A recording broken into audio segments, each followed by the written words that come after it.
Yan mga kabisyo, ready to go na yung palit cabin natin, yung palit cabin project sa unit ni Sir Lino ba, Sir?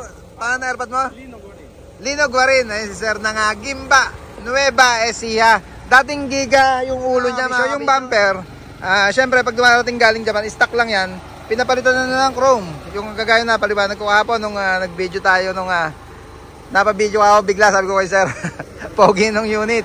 Yung mga weather strip mga kabisyo, ito yan. Weather strip, door visor, corner panel, bracket side mirror, chrome cover side mirror, lower step, tapaludo.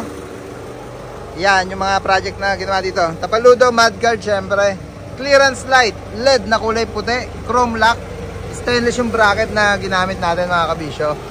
Yan, isa, dalawa, tatlo, apat na piraso. Tapaludo sa harap, stainless na rin, mudguard. Yan yung mga nadagdag na project mga kabisyo. Ito yung loob ng N-series natin na cabin. Siyempre pati mga apples or yung matting bago na rin. Para goods na goods yung interior ng unit na bagong salpak dyan sa unit nila Sir Lino. Yan o. Ito pa nga pala yung wiper panel. Yan, stainless na yan mga kabisyo.